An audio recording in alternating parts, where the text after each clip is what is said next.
Friends, Vinees കിച്ചണിലേക്ക് സ്വാഗതം. നമുക്കിന്നൊരു ടൊമാറ്റോ ചട്നി ഉണ്ടാക്കാമേ. അതിനു വേണ്ടി ഞാനിവിടെ 2 സവാള എടുത്തിട്ടുണ്ട്. ചെറിയ സവാള ആയതുകൊണ്ടാണ് 2 എണ്ണം എടുത്തത്. ഇനി ഒരു 1.5 ടൊമാറ്റോ എടുത്തിട്ടുണ്ട്. വലിയ ടൊമാറ്റോ ആണെങ്കിൽ 1 എണ്ണം, ചെറിയ ടൊമാറ്റോ ആയതുകൊണ്ടാണ് 1.5 എടുത്തത്. പിന്നെ 5 അല്ലി വെളുത്തുള്ളി, 2 വറ്റൽമുളക്, 1 ടീസ്പൂൺ ഉഴുന്ന് പരിപ്പ്, പിന്നെ കുറച്ച് മല്ലിയിലയും കൂടെ എടുത്തിട്ടുണ്ട്. സവാള ചെറിയതായതുകൊണ്ടാണ് 2 എണ്ണം എടുത്തത്. വലുതാണെങ്കിൽ 1 എണ്ണം മതി. എന്നിട്ട് നമുക്കൊരു ചെറിയ ക്യാരറ്റ് ഗ്രേറ്റ് ചെയ്ത് തന്നെ എടുക്കണം. ചെറിയ ക്യാരറ്റാണ്, വലിയ ക്യാരറ്റൊന്നും വേണ്ട, ചെറുത്.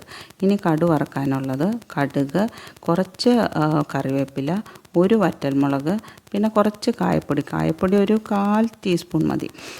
കായപ്പൊടി എടുത്ത് പിന്നെ ഇപ്പം നമുക്ക് ഉണ്ടാക്കാൻ തുടങ്ങാം. ഒരു ചീനിച്ചട്ടി വെച്ചു, 1 ടേബിൾ സ്പൂൺ വെളിച്ചെണ്ണ ഒഴിച്ചു. അതിനകത്ത് നമ്മളെടുത്ത് വെച്ച ഉഴുന്ന് പരിപ്പും കൂടെ ചേർത്ത് അതിൻ്റെ കളർ ഒന്ന് മാറിയാൽ മതി. ഒരുപാട് ബ്രൗൺ ആകണ്ട. ജസ്റ്റ് കളർ മാറിക്കഴിഞ്ഞിട്ട് നമ്മൾ എടുത്ത സവാള അരിഞ്ഞ് അത് ചേർക്കണം.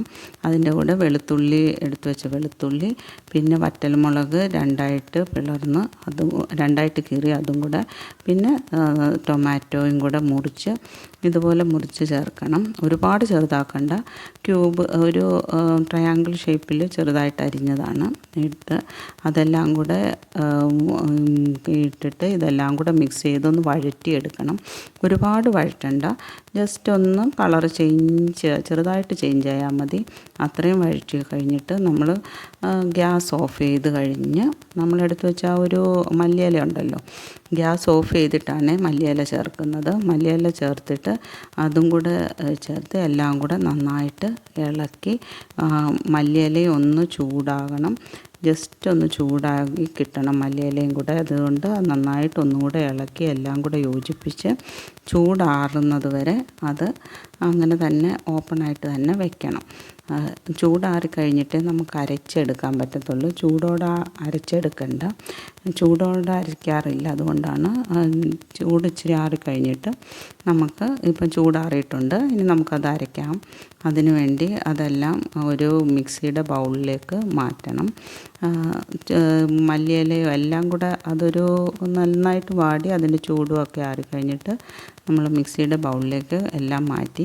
ഇനി ഇതിനകത്ത് കുറച്ച് ഇൻഗ്രീഡിയൻസും കൂടെ ചേർക്കാനുണ്ട്.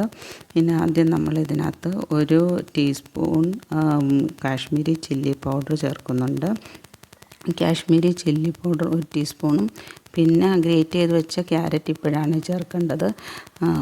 ക്യാരറ്റും ചേർത്ത്, പിന്നെ ഇതിനകത്ത് വെള്ളമൊന്നും ഒട്ടും ഒഴിക്കാതെ ഇനിയിപ്പം 1 ടീസ്പൂണ് നമ്മൾ 1 ടീസ്പൂൺ ഉപ്പും കൂടെ ചേർത്തിട്ട് നന്നായിട്ട് പേസ്റ്റ് രൂപത്തിൽ അരച്ചെടുക്കണം. പേസ്റ്റ് രൂപത്തിൽ ഒട്ടും വെള്ളത്തിൻ്റെ ഉപയോഗം ഇതിനകത്തില്ല. ഇനിയിപ്പോൾ നമ്മൾ ഇതൊക്കെ അടച്ച് ഒന്ന് പേസ്റ്റ് രൂപത്തിൽ അരച്ചെടുത്തതാണ് ഇത്. ഇനിയിപ്പോൾ ഓപ്പൺ ചെയ്ത് ഞാൻ കാണിക്കാം. ഇതുപോലെ അരച്ചെടുക്കണം.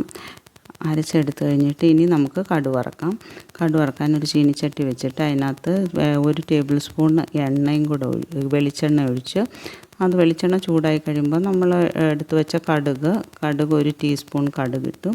ഇനി അതിൻ്റെ കടുക് പൊട്ടി തുടങ്ങുമ്പോഴത്തേക്കും കറിവേപ്പിലയും വറ്റൽമുളകും, പിന്നെ ചെറിയ തീ ഒന്ന് ലോ ഫ്ലെയിമിൽ വെച്ചിട്ട് നമ്മൾ എടുത്ത് വെച്ച കായപ്പൊടിയും കൂടെ ചേർത്ത് ഒന്ന് ജസ്റ്റ് ഇളക്കി കഴിഞ്ഞിട്ട് നമ്മൾ അരച്ച് വെച്ച മിക്സ് ഉണ്ടല്ലോ അതും കൂടെ ഇതിനകത്തോട്ടാണ് ചേർക്കേണ്ടത്. കടുക് വറുത്തതിനകത്തോട്ടാണ് ചീനിച്ചട്ടിക്കകത്തോട്ടാണ് ഇടുന്നത്. എന്നിട്ട് ഈ കടുകും കറിവേപ്പിലയും എല്ലാം കൂടെ നന്നായിട്ട് മിക്സ് ചെയ്ത് യോജിപ്പിക്കണം. ആ സമയത്ത് ഇവിടെ വെള്ളം ഒട്ടും ചേർക്കുന്നില്ല ഇതിന്. ഇങ്ങനെ നന്നായിട്ട് യോജിപ്പിച്ച് ഈ ചമ്മന്തി നമുക്ക് ചോറിൻ്റെ കൂടെയും ദോശയുടെ കൂടെയും ഒക്കെ വളരെ ടേസ്റ്റിയാണ്. പിന്നെ ഇത് രാവിലെ ഉണ്ടാക്കിയാൽ വൈകിട്ട് വരെ നമുക്ക് വെച്ചാൽ ഇതൊന്നും ചീത്തയാകത്തേ ഇല്ല. ഒട്ടും തേങ്ങ ഇല്ലാത്തപ്പോൾ നമുക്കിങ്ങനെ ചട്നി ഉണ്ടാക്കാം. വളരെ ടേസ്റ്റിയാണ്. ചോറിൻ്റെ കൂടെ എല്ലാം നല്ല ടേസ്റ്റിയാണ്. എല്ലാവരും ട്രൈ ചെയ്ത് നോക്കണം. ഇഷ്ടപ്പെട്ടെങ്കിൽ ലൈക്ക് ചെയ്ത് ഷെയർ ചെയ്ത് സബ്സ്ക്രൈബ് ചെയ്യണം.